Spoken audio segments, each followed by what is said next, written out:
de los que yo les voy a hablar no son los únicos, ¿no? Y me gustaría que si en algún momento tienen dudas sobre otras cosas que no aparecen en la presentación, pues hablen porque esto finalmente enriquece pues el conocimiento de todos. Yo a lo largo de toda la práctica pues he ido juntando los mitos más comunes que he encontrado con las pacientes, pero normalmente siempre se agregan más, ya sea en estas pláticas, en la práctica clínica o con mis alumnos.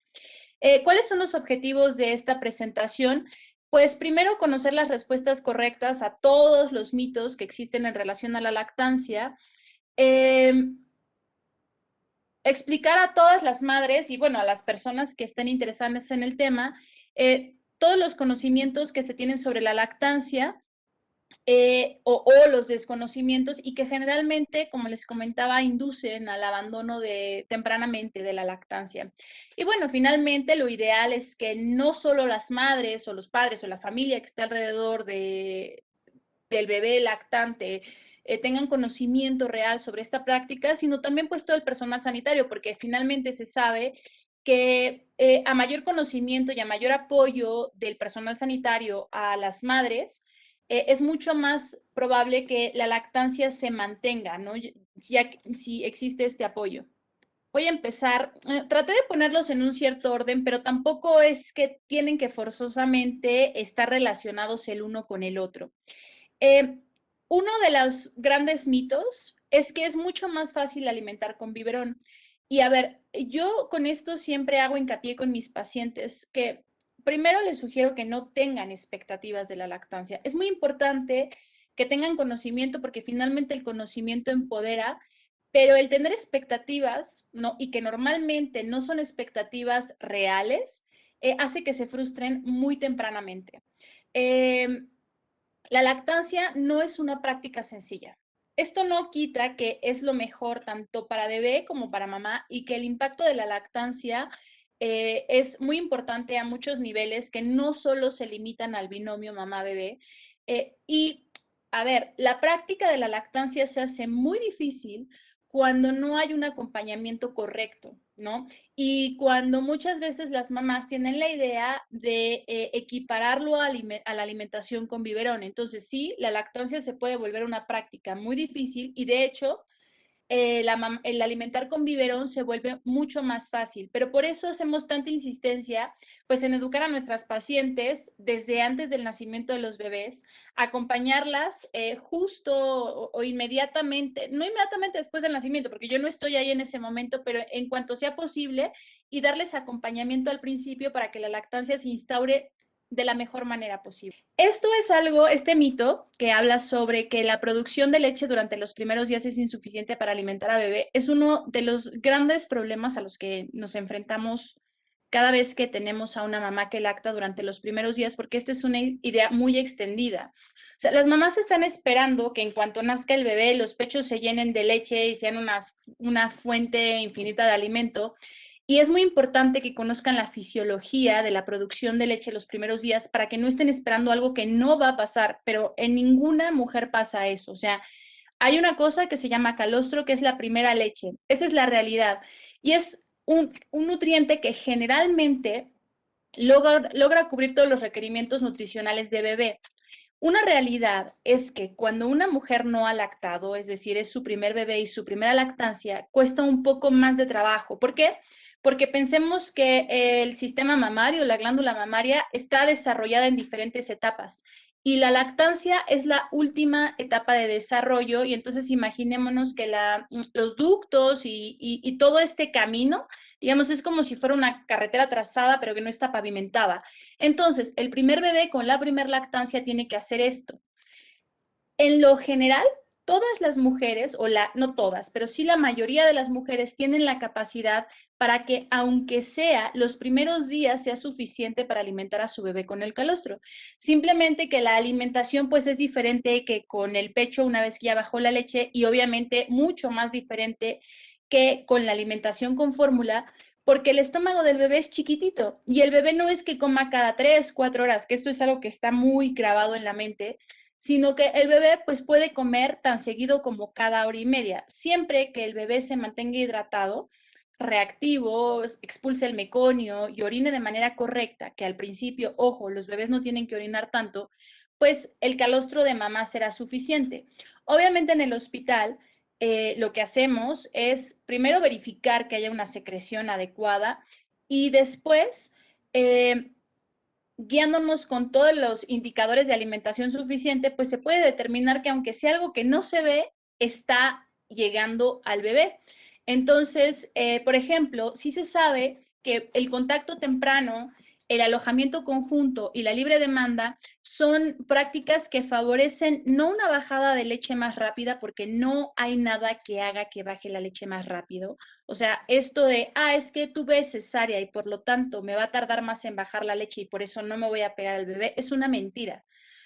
Ese es otro de los grandes mitos. Normalmente la leche tarda lo mismo en bajar, ya sea en una mamá con parto o con cesárea, simplemente que la disposición y la comodidad de la mamá influyen en qué tanto está disponible para lactar mmm, correctamente a su bebé, ¿no? Y entonces cuando baja la leche no es que baje más, pero hay menos complicaciones de congestiones mamarias y por lo tanto la leche fluye mejor. Pero no es que se puede adelantar o retrasar la bajada de la leche. Y de hecho, yo insisto mucho a mis pacientes que aunque por la razón que sea, ya sea por insuficiente calostro o por una indicación pediátrica, se le tenga que dar fórmula al bebé, es muy importante que se priorice la toma al pecho, es decir, siempre ofrecer el pecho porque la cantidad de anticuerpos que un bebé recibe con el calostro no los va a tener nunca, por eso es muy importante. Ok, este es otro de los grandes mitos y ya mis pacientes llegan súper preparadas y con todos los aditamentos que les han dicho que funcionan muy bien, como pueden ser las pezoneras, la lanolina, el extractor incluso, porque ya llegan con la idea de que amamantar es doloroso. Y esta es una afirmación que es muy común y es lo que vemos en la práctica a diario. Sin embargo, no tiene por qué ser así. Cuando hay amamantamiento doloroso, quiere decir que hay algo que es incorrecto, ya sea la colocación al pecho, el agarre del bebé. Generalmente es por esto y puede ser por dos razones. Una, por técnica de colocación y de agarre al pecho o por anomalías en la anatomía materna, es decir, en la forma del pezón o qué tanto, sobre todo más que en la forma, qué tanto se estira ese pezón que tiene que llegar muy profundo en la boca de bebé o, por ejemplo, anomalías en el bebé. Un bebé que tiene el frenillo corto, que se puede ver en la imagen, es un bebé que difícilmente va a lograr envolver todo el pezón, mandarlo hasta la parte posterior de la boca y mamar directamente de la areola y no aprisionar el pezón contra el paladar y la lengua, y eso es lo que generalmente lastima. Entonces, aunque es muy común, no es lo que tiene que ser. Y aquí hago una aclaración. Las primeras semanas, independientemente de qué tan bien o mal se agarre el bebé, aunque no haya lesión, los pezones duelen. O sea, no es el amamantamiento, sino es la adaptación del pezón a una actividad que antes no tenía, que es un bebé que está pegado al pecho 1 hora cada 2 o 3 horas, todo el tiempo, y entonces eso sensibiliza mucho esa zona, pero mientras no haya lesión, ni grietas, ni nada por el estilo, eh, quiere decir que es correcto y que normalmente eso se resuelve hacia las 2, 3 semanas posteriores al inicio de la lactancia y no hay nada para evitarlo. O sea, no es que yo les pueda decir, bueno, haz esto. Hay cosas que pueden paliar ese dolor, pero no se puede evitar. Entonces, normalmente cuando ya estoy con las pacientes, pues trabajamos en qué pueden hacer para que les sea lo menos incómodo. Y pues también depende la intensidad mucho del umbral del dolor, pero he tenido pacientes que logran hacer un parto sin anestesia, por ejemplo, y cuando se enfrentan a este dolor, pues lo refieren como algo diferente, porque finalmente el pecho tiene una sensibilidad muy particular y además es muy sensible. La siguiente, por favor. Bueno, este mito está muy relacionado con el anterior y pueden escuchar que los pezones adoloridos y las grietas ocurren en mujeres con pieles delicadas, en quienes no se preparan los pezones, porque eso es una práctica muy común, sobre todo en la vieja escuela de enfermería, en la que se daban masajes para preparar los pezones y de hecho todavía de pronto lo escuchamos. Yo he tenido pacientes que me dicen, bueno, es que mi suegra o mi mamá me dijo que empezara a cepillarme con un cepillo de cerdas duras el pezón para que ya se me acostumbre, ¿no? O también otro de los mitos, y que escuchamos muchas veces dentro de la práctica hospitalaria, es que los pezones duelen porque el bebé pasa mucho tiempo en ellos y por eso los lastima. Y no es así. Obviamente, un bebé que está mal afianzado al pecho y succiona de manera incorrecta y mal agarrado, pues va a lastimar el pezón mucho más después de 20 minutos, media hora de succión, que después de 10 minutos. Pero si está mal agarrado, aún con los 10 minutos puede lastimar muchísimo y lo importante es corregir el agarre o identificar qué es lo que está generando que haya dolor y lesión, porque si no se corrige, comienza una cosa que en lactancia conocemos como la marcha mamaria, y es toda la serie de eventos que van desencadenando uno más complicado que el otro, ¿no? O sea, tenemos en primer lugar el dolor al amamantar. Si esto no se resuelve, el siguiente paso es una grieta. Si la grieta no se resuelve, pues ya sea por vaciamiento inadecuado del pecho o por tomas insuficientes o por saltar tomas para que la mamá cree que eso es lo que tiene que hacer cuando está lastimada, se puede tapar un ducto. Si eso no se resuelve, se hace una mastitis. Si eso no se resuelve, se vuelve un absceso. Entonces, la mejor manera de contrarrestar esto o bajar el riesgo es si desde el principio vemos que hay un dolor que tiene que ver con el agarre o con la técnica, lo corregimos para reducir en la medida de lo posible, lo más que se pueda, una complicación durante la lactancia.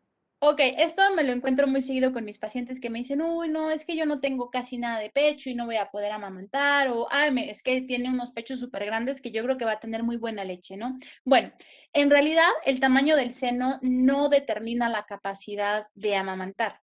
Está dado en su mayoría por grasa y la producción de leche está determinada pues por una glándula mamaria que funcione de manera adecuada y por el estímulo de la succión y el adecuado vaciamiento del pecho, no por la forma o el tamaño. Sin embargo, aquí sí es importante mencionar que hay ciertas anomalías en la anatomía mamaria que sí nos pueden indicar en un principio si esa mujer va a tener problemas con la producción de leche. Yo a mis pacientes siempre les pregunto si tuvieron crecimiento mamario durante el embarazo, sobre todo durante el primer embarazo, porque cuando no hay un crecimiento mamario que se perciba bien, o sea, que, ay, no, casi no me crecieron, no, no, sí me crecieron mucho, eso sí está relacionado con la producción de leche, ¿no? O de pronto, cuando tengo pacientes que tienen implantes, hay que preguntar por qué está el implante. Normalmente te van a decir que es porque querían aumentar el volumen mamario, pero a veces los implantes esconden ciertas anomalías, ¿no? Una cosa que se llama hipoplasia y es una baja cantidad de tejido mamario y generalmente esto eh, dificulta o ya nos determina que va a ser muy difícil que esa mujer pueda tener una producción adecuada de leche. Otro, la baja producción de leche se hereda. Y esto lo vemos con las pacientes que de pronto te cuentan que su mamá no pudo lactar, su hermana no pudo lactar, su abuelita no pudo lactar y que seguramente ellas tampoco van a poder lactar. Esta no es una condición que se herede, ni mucho menos. Tiene que ver generalmente con la frecuencia de amamantamiento o características específicas de mamá y bebé y con una adecuada técnica. Cuando vemos a pacientes que tuvieron una experiencia negativa porque la escucharon o con lactancias previas negativas, pues vemos que se dificulta un poco más. Por eso es muy importante entender todas las variables. También es cierto que el amamantamiento es no solo pegar a bebé y que haya un vaciamiento constante del pecho, ¿no? Todo lo que implica la lactancia son muchas variables que se tienen que analizar para ver qué es lo que está pasando cuando hay una baja producción de leche y que generalmente puede ser por dos razones. Una mala técnica y otra, miedos de la mamá. O sea, la mamá pues está muy ansiosa porque finalmente medir de manera directa cuánto come un bebé, pues es imposible a menos que se extraiga en la leche. Entonces, a esto le llamamos hipogalactia ficticia, ¿no? Que de eso hay todo un tema sobre la baja producción de leche. Entonces, es muy importante que las mujeres tengan el apoyo y la información adecuada, porque esto es fundamental para que ellas sepan cuáles sí son señales en verdad de alarma, digamos, o indicadores que están hablando de una baja producción de leche. Ok, este es otro de los grandes temas de los cuales yo hablo todos los días con mis pacientes, que normalmente al principio me preguntan, bueno, ¿y cada cuánto come bebé? ¿No? Pues los primeros días en lo que la leche baja, pues es bastante irregular la alimentación, porque por un lado tenemos un bebé que el primer día duerme mucho y que cuesta mucho trabajo despertarlo después de la adaptación extrauterina, Y por otro lado, tenemos un bebé que si hay poquito calostro, busca muy, muy seguido. Entonces, no es que podamos tener ni siquiera una cierta rutina. Ahora, una vez que baja la leche, las mujeres piensan que ya pueden hacer un horario como normalmente se maneja con la mamila o con la fórmula. Y aquí sí tengo que ser muy clara, la lactancia con horarios es casi imposible. ¿Por qué? Porque hay muchas variables que no se pueden controlar. La primera, la producción de leche es diferente a lo largo del día. Suele ser mayor en la mañana y va decreciendo a medida que avanza el día porque también las características de la leche cambian. En la noche suele ser una leche más grasosa y los bebés eh, a pesar de no comer tanto, quedan un poquito más de tiempo saciados. El bebé va a comer en función de diferentes necesidades, por ejemplo, del clima, ¿no? Si está en un clima de muchísimo calor, el bebé va a comer más seguido. Entonces, pretender que ese bebé va a tener horarios, pues no es lógico para su hidratación adecuada ni para su desarrollo correcto. También, por ejemplo, hay unas cosas que se llaman picos de crecimiento, que normalmente el primero ocurre entre los 17 y los 20 días, el otro entre la sexta y la séptima semana y el otro más o menos a las 12 semanas. Y la finalidad de estos picos de crecimiento es hacer que el bebé aumente la producción de leche porque va a necesitar más leche para este pues salto de crecimiento. ¿Y cómo lo hace? Teniendo una demanda excesiva. O sea, podemos tener un bebé que a lo mejor tiene una cierta rutina y come más o menos cada 3, 4 horas, dependiendo de la toma, pero en los picos de crecimiento pasa de ser un bebé que a lo mejor come solo de un lado a comer de los dos lados, pedir cada 2 horas. Entonces, si nosotros tenemos un bebé con horarios, no se va a lograr este cometido y la producción de leche va a bajar muy rápido. Entonces, mi recomendación generalmente es, como se los dije al principio, la lactancia es muy demandante, ¿no? Y normalmente tarda un mes, 6 semanas en instaurarse, lo que dura la famosa cuarentena. Ahí mi recomendación es para las mamás, descansen lo más que puedan. O sea, no es momento de querer tener una vida como la que se tenía previa al parto. Eh, lo ideal es que cuando bebé duerma, mamá también duerma para que esté en la mejor disposición física de atender a su bebé, porque si además está cansada, pues no solo cambia la disposición física, también cambia la disposición emocional, o sea, y con todo el baño de hormonas, ¿no? Y esta fluctuación que tienen todo el tiempo, se puede dificultar mucho la lactancia. Entonces, si el bebé por sí mismo, porque los hay, hace horarios, porque hay bebés que cada 3 horas, como reloj, lo hace, no hay ningún problema, ese es el horario de bebé, pero lo que hay que respetar es el horario de bebé y no el horario que se le quiere imponer por comodidad, porque cuesta mucho trabajo y de verdad normalmente dificulta o se entorpece la lactancia. Bueno, en cada toma hay que vaciar ambos pechos. Si bebé no lo hace, terminando de lactar, hay que extraer la leche. Esta es una indicación que no solo tienen las mamás, de pronto tienen los médicos. No, es que como estás muy llena, cuando termines de lactar, vacíate el otro pecho para que no te vaya a dar una mastitis. Esta es una indicación totalmente errónea. ¿Qué pasa?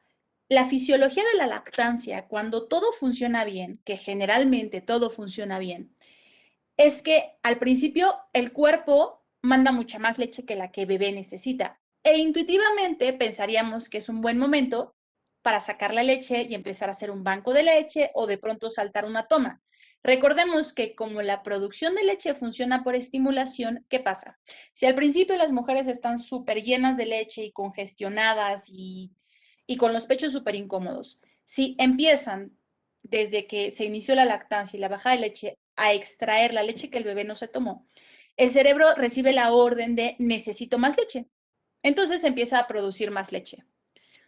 A lo mejor esto no sería un problema si no pasara nada como consecuencia de ello.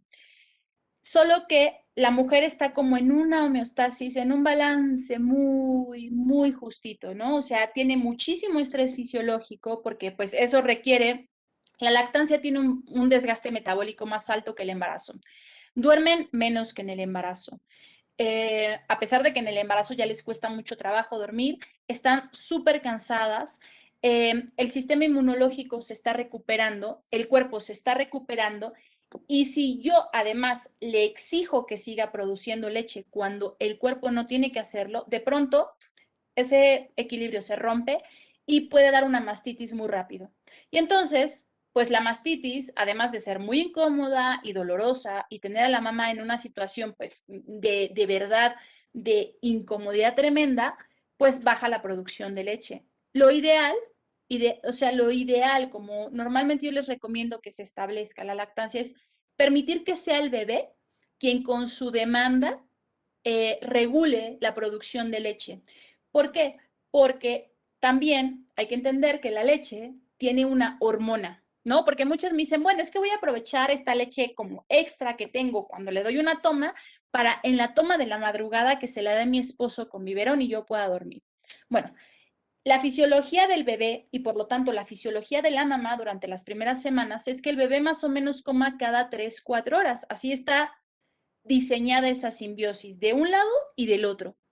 Si mamá empieza a hacer eso, rompe como esa fisiología natural y entonces la misma leche tiene una hormona que avisa al cerebro y dice, no me están sacando, por ejemplo, en la toma de las 3 de la mañana, y entonces el cuerpo hace un recorte y baja la producción de leche. Por eso lo ideal es al principio, normalmente, no sé si aquí hay mujeres que ya tuvieron bebés y ya tuvieron bajadas de leche, pero les voy a explicar un poco cómo es. Esto se incrementa en función de si la mamá es primigesta, o sea, si nunca ha tenido un bebé, este es el primer bebé, es la primera vez que va a lactar, y si además saltó tomas, tuvo tomas de fórmula el bebé, se saltó tomas durante la madrugada, que es una práctica muy común, y una vez que baja la leche, los pechos se ponen súper duros y súper grandes y parecería que están llenísimos de leche. No es leche, es un proceso inflamatorio por la bajada de la leche que empeora con estas variables que podemos ir añadiendo. Y entonces, lo que hay que hacer es permitir que la inflamación baje poco a poco. De eso les voy a hablar en otra sesión, donde hablo justamente de los problemas más comunes durante la lactancia, pero esto ya sea por el mismo paso del tiempo, haciendo las cosas de manera correcta o con ciertas terapias que damos, baja la congestión muy rápido. Al principio los pechos están muy pesados, se sienten bolas, pero normalmente hacia las 3, 4 semanas ya fluye bastante bien. Y si no ha habido ningún problema y hay producción de leche adecuada, tanto para lo que bebé pide como lo que mamá produce, hacia las 6 semanas podemos decir que la lactancia se instauró de manera correcta. Eh, Ahora adelante les voy a hablar de la técnica correcta y no hay que sacar leche, por favor, no hay que utilizar el sacaleches porque además llegan súper emocionadas al hospital ya con su tiraleches queriendo usarlo de inmediato. Entonces, no es una indicación correcta vaciar ambos pechos. Y ojo, aquí también hay otra indicación que normalmente se les da en los hospitales, ¿no? O lo que les dicen las abuelitas o las mamás, ay, dale 15 minutos de cada lado para que te compense o te equilibre la estimulación de un lado y del otro. Esa es una indicación totalmente incorrecta. Primero, porque el pecho no se vacía completamente, entonces tenemos dos pechos vaciados de manera parcial, lo cual aumenta riesgos de ductos tapados y de mastitis. Y por otro lado tenemos un bebé que no está sacando toda la leche en sus diferentes etapas, porque la leche también tiene etapas en la toma. Entonces, si yo lo retiro a los 15 minutos, no voy a dejar que el bebé llegue hasta la parte grasosa de la leche y al consumir mucha lactosa de ambos pechos va a tener más cólicos, va a dormir menos, le va a costar más trabajo crecer. Es por eso que no hay que vaciar los pechos y no hay que equilibrar las tomas, porque además se equilibran haciendo cambio de pecho en la siguiente, en las tomas posteriores. Pero bueno, de eso voy a hablar cuando les platique sobre la técnica correcta de lactancia. Otro de los grandes mitos, ¿no? Que nos dicen que después de cada toma hay que limpiar los pezones. Esto es muy viejo, es uno de los mitos más viejos y que se hacía en los hospitales y que de hecho daban torundas con agüita, pero que se mantiene hasta nuestros días, ¿no? Entonces es muy común escuchar que tienes que limpiarte los pezones porque la saliva del bebé es muy ácida y eso es lo que genera las grietas. No. Las grietas lo generan una mala técnica de colocación y un agarre poco profundo al pecho. Y lo que es una realidad es que hay que lavar los pechos con el baño diario. ¿Qué pasa si las mamás normalmente se lavan el pezón? Uno, se reseca esa piel y se pone más sensible. Dos, se quita el olor característico de esa zona para el cual el bebé está diseñado y sabe que ese es el pecho, o sea, él reconoce ese olor desde que nace. Y finalmente, la saliva tiene una función muy importante en la toma al pecho. Cuando los bebés maman y sueltan el pecho, o sea, tienen la succión y sueltan para hacer la siguiente succión, en ese movimiento retráctil, por los ductos entra saliva a los pezones, ¿no? O sea, hacia los ductos mamarios, hacia todo el tejido mamario, y esto da información inmunológica importante. ¿No? El cuerpo reconoce ciertas necesidades, el cuerpo de mamá reconoce ciertas necesidades inmunológicas de bebé y se prepara para hacer anticuerpos específicos para ese niño. Entonces, no hay que lavar los pechos, no hay que limpiar los pezones. No, la saliva no es nociva, es un tema de mala técnica de colocación y de agarre. Bueno, este es otro de los mitos y tengo muchas pacientes que llegan con esa información que les dieron en algún curso o que les dijo la amiga o que lo vieron en internet, ¿no? Voy a estimularme con el tiraleches para que la leche me baje más rápido. Como que se los comenté al principio, la leche no baja más rápido, hagamos lo que hagamos.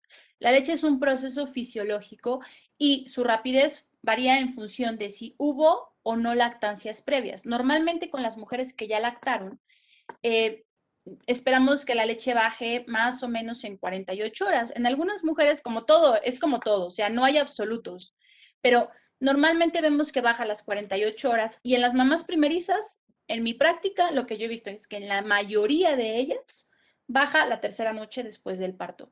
¿Por qué baja en la madrugada? Pues porque normalmente en la madrugada es cuando más prolactina hay. La prolactina es la hormona de la leche y es cuando más prolactina hay y además se secreta más cuando estamos dormidos. Entonces, no hay nada que podamos hacer ni usar el tiraleches. Otro de los grandes mitos es date masajes en el pecho y ponte compresitas calientes para que la leche te baje más rápido. Nada, no es verdad. De hecho, si usamos compresas calientes durante el proceso de bajada de la leche, como es un proceso inflamatorio, el calor empeora toda esa situación. Entonces, no hay que usar ni tiraleches, no hay que usar masajes, no hay que usar compresitas calientes.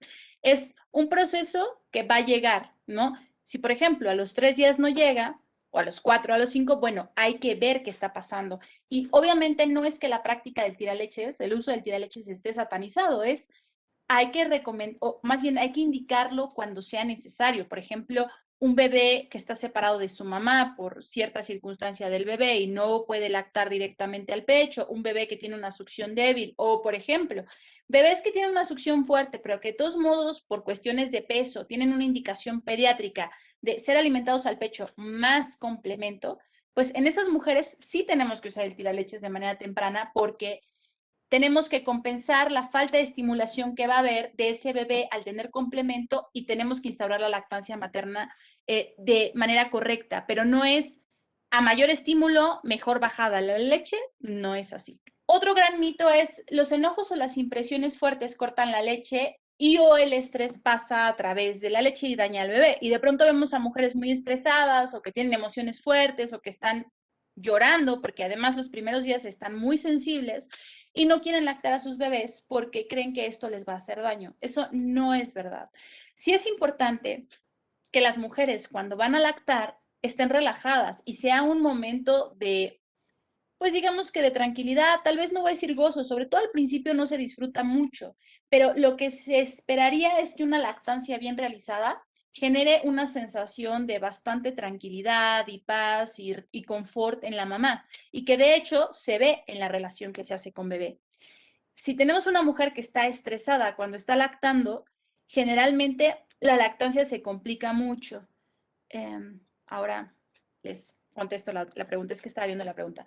El bebé se estresa y la situación se complica y entonces pareciera que el problema es que se está pasando el estrés a través de la leche y no, o sea, tiene que ver con cómo mamá agarra a bebé, mamá es incapaz de tranquilizar al niño y sí tenemos muchos casos en que dicen, sí hay muchos casos en los que de pronto te dicen, ay, no, es que a mí me dejaron de lactar porque mi mamá se enojó y se le fue la leche. O te dicen las mismas pacientes, no, yo a mi primer bebé lo tuve que dejar de lactar porque tuve un susto súper fuerte y ya no tenía leche. Eso no es así. O sea, no hay nada que, además de medicamentos y en ciertos momentos, que corte la producción de leche. ¿Qué pasa? Que así como se necesita prolactina para producir la leche, hay otra hormona que se llama oxitocina, que es necesaria para que la leche se excrete, para que salga. Y esta hormona se bloquea cuando las mujeres están estresadísimas. Entonces pueden tener el pecho repleto de leche y no sale ni una gota. De ahí este famoso mito de es que se me fue la leche. La leche no se va. O sea, no hay nada que haga que se vaya la leche. Y cuando pasa esto, pues hay que entender qué es aquello que mamá cree que le está generando que la leche se vaya, pero no hay nada que haga que la leche desaparezca de un momento al otro. Ahora, este es un mito y no un mito, porque hemos conocido gente que, ay, es que me embaracé porque estaba lactando y pensé que no me podía embarazar. Este es un mito a medias, porque realmente la lactancia llevada a cabo de manera correcta protege de un nuevo embarazo. ¿Por qué? Porque la prolactina, que es la hormona que secreta la leche, bloquea la ovulación. Pero o sea, la realidad es que es un método anticonceptivo muy efectivo, casi como cualquier otro, solo que debe de cumplirse ciertos criterios, ¿no? Y este es un método que se conoce como MELA, que quiere decir método anticonceptivo de la lactancia y amenorrea, es decir, mientras haya lactancia y ausencia de periodo, pero no es suficiente que haya ausencia de periodo. ¿Por qué? Porque puede haber ovulación con ausencia de periodo. ¿Cuáles son las indicaciones para que esto funcione? Pues solo puede ser los primeros 6 meses después del parto. ¿Por qué? Porque después de los 6 meses los bebés ya comen sólidos y entonces ya no hay tantas tomas al pecho y por lo tanto la producción o la secreción de prolactina baja y ocurre la ovulación. Tiene que ser seno materno exclusivo y a libre demanda, con todas las tomas nocturnas. No es que, ay, es que hago seno materno exclusivo todo el día, pero de pronto le doy una de fórmula a mi bebé, eso no aplica. Y finalmente tiene que haber ausencia de periodo. Entonces, funciona como, es un muy buen mecanismo anticonceptivo, pero cumpliendo ciertos requisitos. Entonces, si no se sigue al pie de la letra, sí se puede dar un embarazo durante el periodo de la lactancia. Otra cosa que les preocupa mucho a las mamás es que me enfermé del estómago y ya no le puedo dar, o tengo una gripe y ya no le puedo dar leche, o incluso con esta situación de COVID. O tenemos muchas pacientes que, bueno, es que yo terminé mi lactancia previa porque me enfermé, no sé, de mastitis, que es muy raro que pase eso, pero pasa. No la mastitis, sino esta indicación. Me enfermé de mastitis y como estaba tomando antibióticos, ya no pude seguir con la lactancia. Esto aplica tanto para enfermedades como para infecciones. La realidad es que la mujer transmite a través de su leche todas las defensas específicas cuando se enferma. Obviamente, por norma sanitaria, en México y en otros países no se puede lactar cuando hay una infección por VIH, por ejemplo, bajo ciertas circunstancias, porque hay veces que es mejor amamantar al bebé que darle otra leche y es muy probable que ese bebé muera antes. Pero, a ver, en nuestro contexto sociocultural, la norma sanitaria exige que cuando hay una infección por VIH, la lactancia está contraindicada. Pero en el resto de las enfermedades, o sea, el resto de las enfermedades no se transmiten a bebé a través de la leche materna y, por ejemplo, lo que se recomienda es mantener la lactancia porque, por ejemplo, con una gripe, es muy probable que ese bebé, al estar conviviendo con mamá constantemente, ya tenga, se haya inoculado el virus, ¿no? Con el bebé. Pero la leche materna, en esta cuestión casi simbiótica, lo que hace son anticuerpos específicos para bebé. Por eso es muy raro que los niños que son amamantados se enfermen, incluso si la mamá está enferma. De hecho, cuando mamá está enferma o papá está enfermo, lo que hay que hacer es seguir amamantando a bebé porque se le están dando como pequeñas vacunitas, que son estos anticuerpos específicos. Entonces, no hay necesidad de pausar la lactancia cuando hay este tipo de infecciones, ni de estómago, ni de nada. O sea, lo ideal es cuando hay una duda de eso, mejor preguntar para estar en lo correcto. Esto pues va junto con el otro. Si mamá está tomando medicinas, no debe amamantar. Esto es parcialmente un mito. ¿Por qué? Porque la mayoría de los medicamentos no están contraindicados en la lactancia, o sea, o no contraindican la lactancia. Obviamente, si vemos la caja y el prospecto, va a decir que sí, que esté contraindicado en embarazo y lactancia, ¿no? Porque pues generalmente los laboratorios, las farmacéuticas, no hacen en un grupo tan pequeño de población estudios, pero hay una herramienta que es muy buena y es súper valiosa que se llama e-lactancia.org, que es una plataforma de la Asociación Pediátrica Española Y ahí se pueden verificar medicamentos. Normalmente se recomienda, como es española, pues meter el nombre del compuesto, no del medicamento, pero a veces aparece el nombre del medicamento. Eh, y ahí podemos ver plantas, algunos alimentos, y ahí es donde nos damos cuenta que, por ejemplo, a lo mejor la aspirina, el ibuprofeno, el ketorolaco no tienen ningún efecto en bebé, pero el hinojo o el anís estrella sí. Entonces, esta es una muy buena herramienta para que las mamás pues lo tengan presente. Obviamente, pues uno no tiene que automedicarse, de pronto tenemos a la mamá con un súper dolor de cabeza y no se quiere tomar nada porque cree que le va a pasar a través de la leche de su bebé y no hay ninguna indicación real para ello. Otro gran mito, y esto es muy común, la mamá que amamanta debe tener una dieta especial y restringir ciertos alimentos para evitar gases y cólicos en los niños. Esto es parcialmente cierto. Pero no es que me prohibieron comer calabazas, brócoli, frijoles, porque son alimentos que generan muchos gases. No. Lo que sí se sabe es que los lácteos, eso sí, se tienen que restringir. ¿Por qué? Porque son los únicos alimentos relacionados con el cólico en el lactante, por la proteína de leche animal, y además aumentan el riesgo de desarrollar alergia a la proteína de leche de vaca. No es que haya que eliminarlos, a menos que haya una historia previa con otros bebés, de alergias a la proteína de leche de vaca, pero sí se pide que se restrinjan. Y restringirlos es comer 1 o 2 raciones al día, no más. Algo que sí hay que eliminar y es muy importante y que normalmente no se les ocurre es la soya y sus derivados. ¿Por qué? La soya es un alimento estrogénico. Entonces, al ser estrogénico, bloquea la función de la prolactina. En teoría baja la producción de leche, pero si hay mucha actividad estrogénica y pasa a través de la leche, los estrógenos pueden tener un efecto negativo en bebé. Entonces, idealmente, eso sí no se come, y pues, por ejemplo, regular el consumo de café, tés, refrescos de cola que son altos en teína. Y algo que sí se recomienda es, si hay algo que a la mamá le hace daño, normalmente, o sea, no sé, hay mujeres que dicen, no, es que hoy me dijo una que cada vez que comía lechuga se sentía súper mal. Lo que se recomienda es que no la coma porque eso sí puede generar algún efecto en bebé, no que lo vaya a intoxicar, pero sí que el bebé esté más incómodo o alguna reacción incómoda para el bebé. Y también lo que se recomienda es que la lactancia no sea un momento de empezar a probar comidas nuevas. O sea, por ejemplo, nunca en mi vida he comido chapulines y quiero comerlos durante la lactancia. Se recomienda que no porque ya hay una impronta metabólica en bebé. Entonces, sí puede haber alguna reacción, pues no, finalmente no conocemos la reacción en el cuerpo de mamá, pues difícilmente en el cuerpo de bebé. Pero nada más es eso lo que se sugeriría restringir. Por todo lo demás, pues pueden comer chile y pueden comer todo lo que quieran.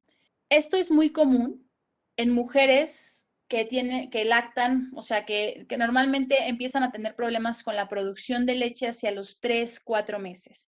Mis pechos ya no se llenan porque no tengo suficiente leche, por eso tengo que complementar con fórmula. De pronto tenemos una mujer que los primeros meses hizo una lactancia exclusiva, perfecta, tenía abundante producción de leche, ¿no? Las necesidades de bebé eran cubiertas por la producción de mamá y un día mamá ya no tiene leche o por lo menos tiene esa sensación, que ya no tiene suficiente leche porque los pechos ya no se llenan o ya no se sienten llenos. Cuando pasa esto, tenemos que valorar que efectivamente tengamos indicadores suficientes, que no hay una adecuada producción, pero lo que sí pasa más o menos a los 3 meses de la lactancia es que el reflejo de bajada de la leche ya está muy condicionado y además ya no está presente la leche todo el tiempo. O sea, al principio todo el tiempo tienen los pechos llenos, están escurriendo leche, ¿no? Por eso estos famosos pads para los escurrimientos. Y cuando llegan a este momento, pues el cuerpo también ya aprendió a secretar la leche cuando se necesita. Y yo no sé si recuerdan que al principio yo les hablé de un pico de crecimiento a los 3 meses. De hecho, ese es el más difícil porque los otros sí duran como 5 o 7 días, este más o menos dura 5 semanas. Y no solo es difícil porque el bebé eh, tiene estas necesidades adicionales, sino porque el bebé comienza a pelearse con el pecho. Entonces, adicional al pecho vacío, el bebé se pelea con el pecho y la mamá siente que es porque ya no tiene leche y no. Lo que pasa es que la fisiología y la producción de leche cambian. Pasamos de tener un pecho abundante y lleno de leche todo el tiempo a un pecho que ya discrimina y solo da leche cuando bebé lo pide. Y además no solo lo da, no solo no lo da o sea, antes lo daba de manera inmediata, el bebé se pegaba y el flujo de leche empezaba a los 30 segundos. Ahora el bebé tiene que aprender a comer de un pecho, digamos, es el mismo, pero tiene un funcionamiento nuevo, pues tiene que aprender a succionar de otra manera, a estimularlo de otra manera, y es muy difícil porque pues, es súper desesperante y además los bebés están mucho más activos, entonces se distraen con todo y en esos casos, pues más bien hay que explicarle a las mujeres que esa es la nueva manera de responder del pecho, porque de hecho cuando se pegan al bebé, ellas te dicen, es que siento cómo me baja la leche varias veces durante la toma. Más bien, ya está discriminada a ciertos momentos y no todo el tiempo. Entonces, no pensar que la plenitud de los pechos y el endurecimiento tiene que ver con la producción de leche. Va a depender de en qué momento de la lactancia se esté. Ahora, este es otro de los mitos que normalmente se escucha hacia los 6 meses o de pronto cuando alguien ve la leche de las mamás, así las primeras gotas, no, es que tu leche ya está muy aguada y ya no sirve, por eso hay que iniciar alimentación a los 6 meses. Pues la alimentación se tiene que iniciar a los 6 meses no porque la leche ya no sirva, sino porque los requerimientos de bebé cambian, sobre todo en cuestiones de hierro, y ahí sí la leche ya no alcanza eh, el, lo que da de hierro al bebé. Ahora, ¿cuál es la realidad? Que la leche va variando en función de muchas cosas.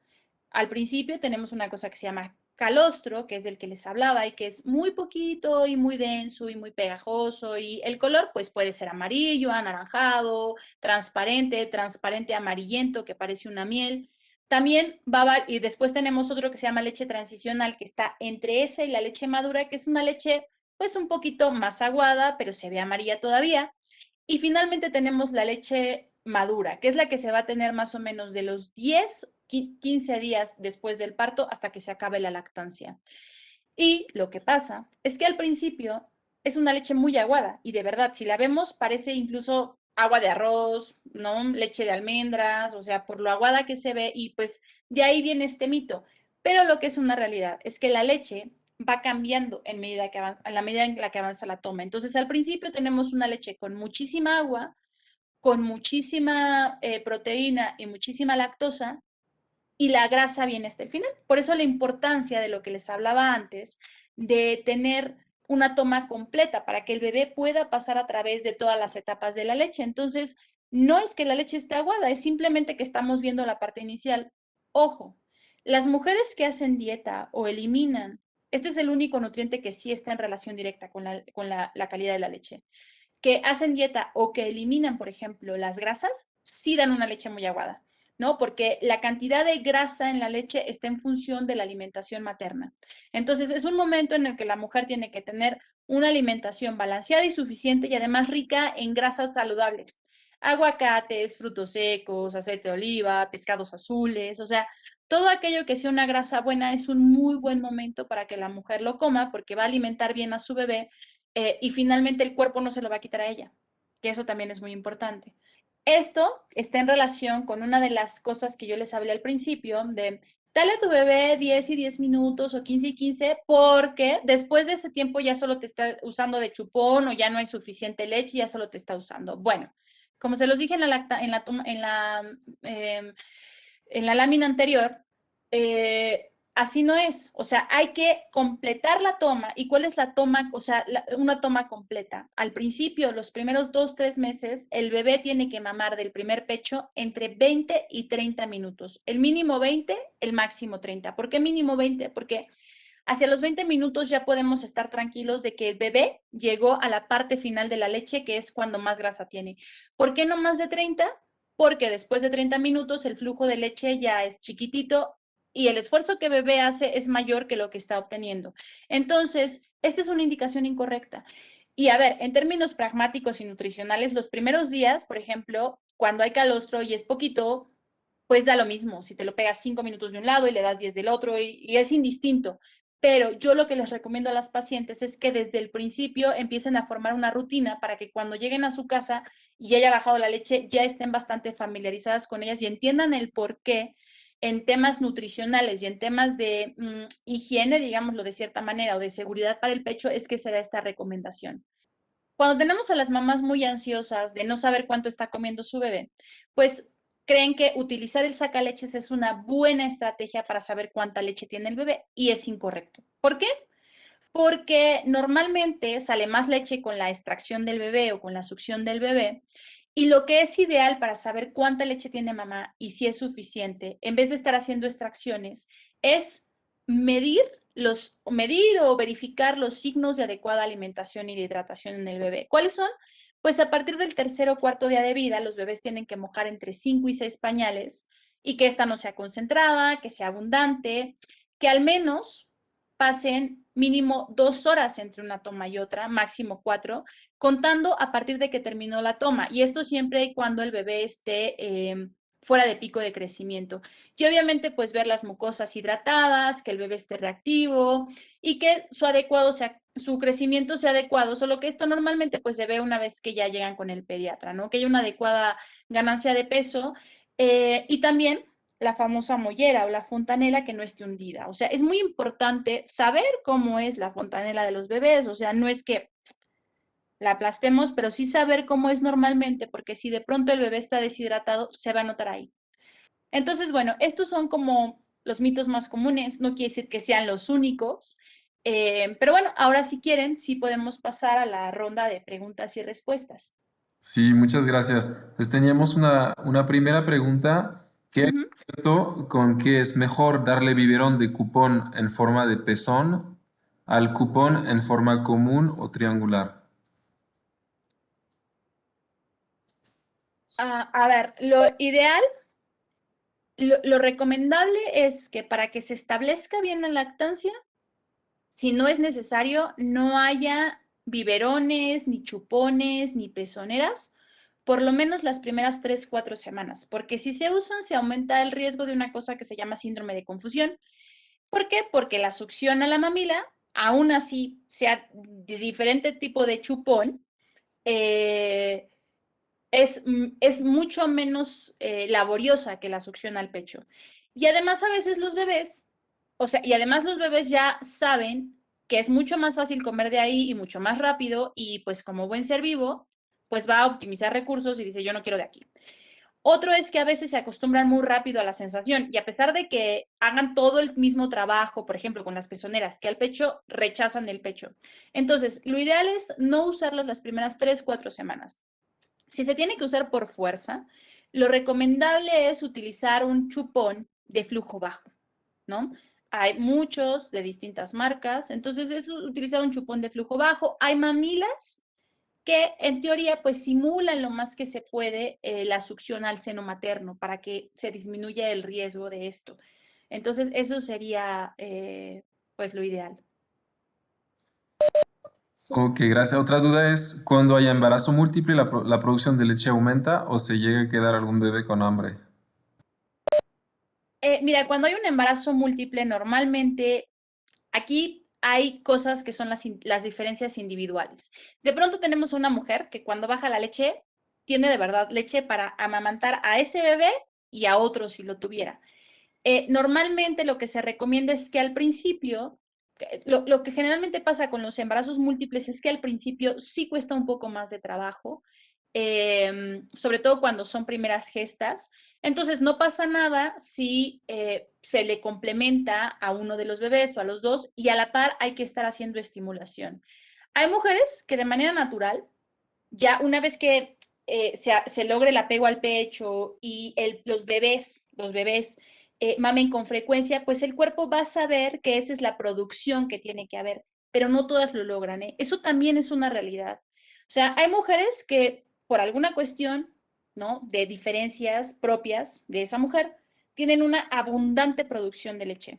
Hay mujeres que tienen, y esas son la mayoría, las que tienen lo que su bebé necesita. Y hay mujeres que se quedan un poco abajo.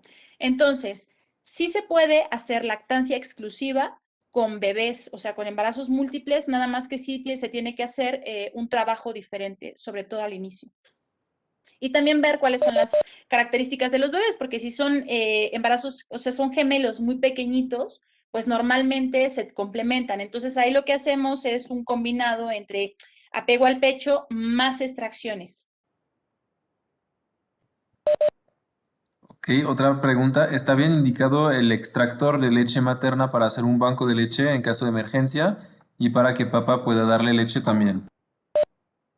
En caso de emergencia, sí, el extractor de leche justamente es lo que salva la lactancia, ¿no? En caso de emergencia. La recomendación de todas las guías del mundo en lactancia, recomiendan que la extracción de leche, si no es necesaria, se posponga hasta después de la sexta semana que ya esté instaurada la lactancia, porque el uso temprano de tiraleches aumenta la probabilidad de mastitis, la mastitis baja la producción de leche y normalmente yo lo que les recomiendo a las pacientes es, papá puede participar de muchas otras maneras en la alimentación de los bebés. Finalmente pensemos, así como en el embarazo como proceso fisiológico es privativo de la mujer, la lactancia también, pero hay muchas otras cosas que los papás juegan un papel muy importante durante el embarazo y también en la alimentación. El papá al principio puede ayudar a sacar el aire, puede cambiar a bebé, los papás son muy interactivos con los niños cuando los bebés están despiertos.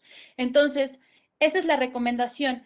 Al principio yo no recomiendo que se saquen leche para que el papá haga la toma, a menos que tú te saques la leche y el papá se la dé inmediatamente, porque si no se altera la fisiología y pueden venir varios problemas con la lactancia. De acuerdo. Otra pregunta. Si durante la toma se sale leche por las comisuras, ¿es debido a un mal agarre? Pues puede ser, pero normalmente, o sea, hay que ver si se escucha la deglución. Hay veces que es tanta la producción de leche de la mamá y el flujo es tan alto que se escucha como el bebé está tragando leche y la deglute y todo, y de pronto se escucha el trago grande y además se les escurre leche. O sea, se tiene que ver, ¿no? O sea, porque si tú sientes la succión y sientes como el sellado y este vacío que hacen los bebés, y aparte de todo ves leche que se escurre, pues muy probablemente hay un flujo muy abundante y el bebé pues la tira por todos lados. Otra pregunta. Cuando la mamá tiene los pezones invertidos, ¿cuál sería un buen consejo para lactar? Pues primero tenemos que evaluar, porque hay mucho mito en relación al pezón, ¿no? Ay, si tienes los pezones súper formados, el bebé te va a agarrar súper bien. O, ay, ya de entrada, tienes los pezones planos o invertidos, uy, no. Y es que el agarre al pecho no solo es el pezón. O sea, si es una realidad que un pezón, pues, más elongado, facilita el afianzamiento al pecho, pero por ejemplo, si la areola, ¿no? Que es la zona oscura alrededor del pezón, no se estira lo suficiente porque hay mujeres que tienen los pechos muy firmes y la piel del pezón la tienen súper rígida. A pesar de que tenga un pezón perfecto, el bebé no se va a agarrar, ¿no? Entonces, cuando hay pezones invertidos, hay veces que hay unos que son falsos invertidos, es decir, con estimulación, protuye. Hay que evaluar eso. Hay bebés que se agarran a pezones invertidos y que se agarran a pezones planos, pero si cuesta mucho trabajo, pues normalmente lo que hacemos en esos casos es utilizar pezoneras y una pezonera adecuada a la talla y todo del pezón de la mamá. Ah, sí, que le gustaría saber sobre el uso del vaso. Sí. Ok, bueno, mira, el uso del vaso normalmente o sea, se sugiere cuando no se quiere que haya un síndrome de confusión en el bebé con la mamila y el chupón y demás.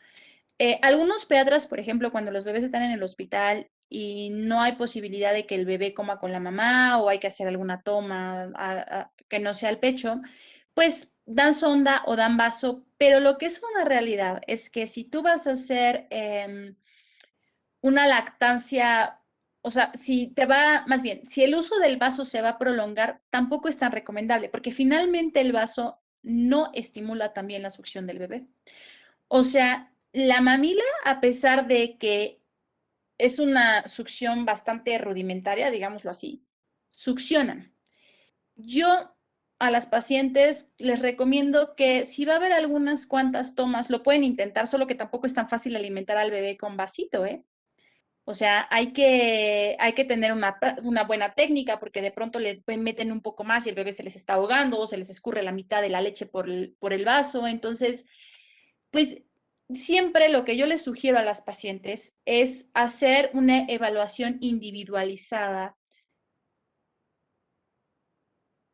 Están haciendo otra pregunta.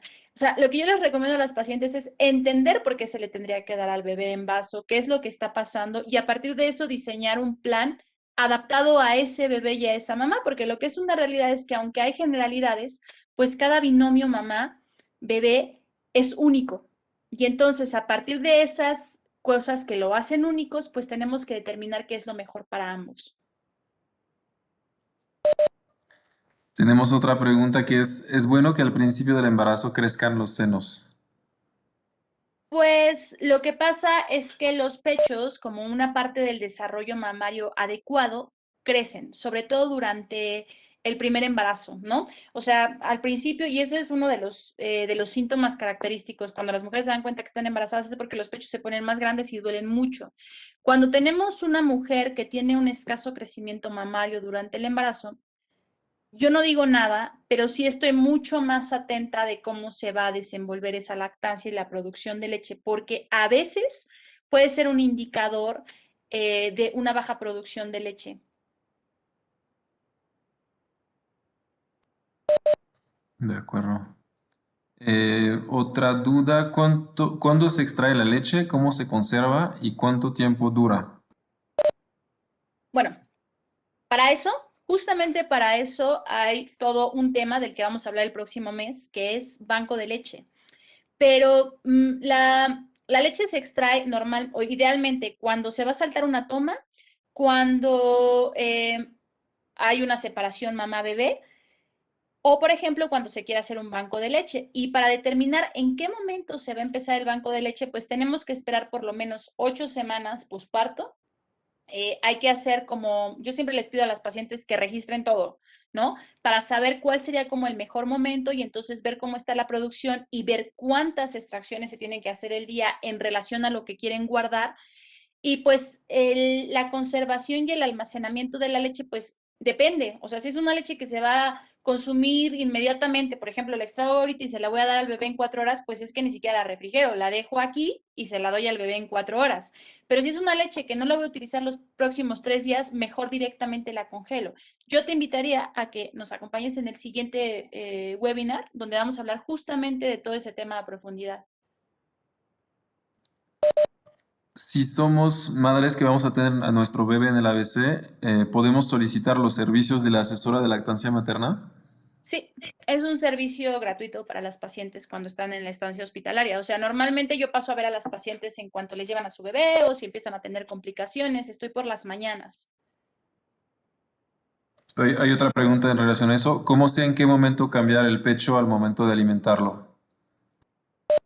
Si ya pasaron, si por ejemplo el bebé está comiendo y no has llegado a los 20 minutos y se separan, se separa el bebé, no pasa nada, lo regresas. Si el bebé se queda súper dormido a los 20 minutos o a los 25 minutos y ya no quiere de ese pecho, ya puedes ofrecerle el otro lado. Otra, ¿cuánto aumentan los pechos en embarazos primerizos? No, es que esos son diferencias individuales. Normalmente, o sea, yo lo único que pregunto es, ¿te crecieron los pechos durante el embarazo? Algunas me dicen, no me crecieron nada o me crecieron muchísimo, yo era una tabla y las ves y no parecen una tabla. O quienes, por ejemplo, son muy buenos testigos de ellos son los esposos. De pronto ellas te dicen, no, no me creció nada. Y el esposo dice, no, no, sí, te creció bastante el pecho. Entonces, no es que haya un mínimo o un máximo, simplemente pues saber si hubo desarrollo mamario. Otra, ¿cómo saber que el pecho ya está vacío? Lo que pasa es que el pecho nunca se vacía, siempre queda una reserva de leche. Entonces, ¿qué pasa? Que si yo le doy de comer al bebé 25 minutos o 30 y de pronto me estimulo el pecho, va a salir una gota y voy a creer que sigue habiendo leche y sí sigue habiendo leche.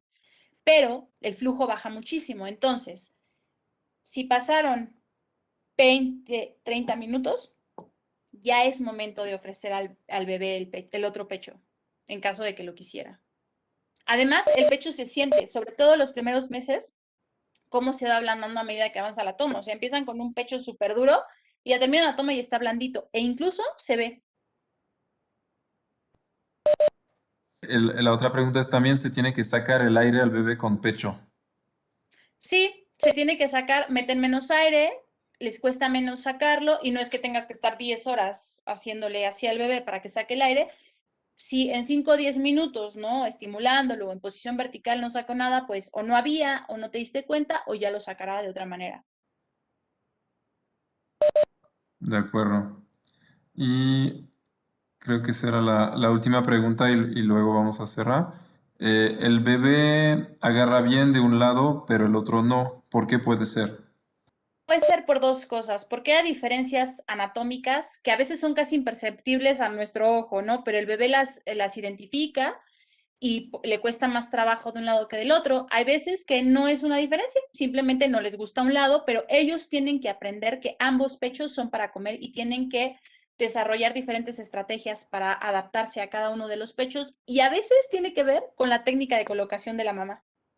O sea, hay mujeres que les cuesta mucho trabajo colocarlos de un lado y ese es el problema. Entonces, lo que tenemos que enseñar siempre pues es el adecuado posicionamiento y la adecuada colocación al pecho, pero pues esto de hecho yo se los digo, hay otro curso que habla sobre la técnica y los problemas de lactancia más comunes y, o sea, está toda la teoría, pero en verdad hasta que no se está con el bebé, es que además de que no se puede poner en práctica todo eso, pues es donde de pronto yo puedo tener toda la teoría y hasta que no veo ese binomio, pues hay diferencias muy puntuales de cada uno que a mí me dicen cómo tengo que actuar con cada binomio mamá-bebé.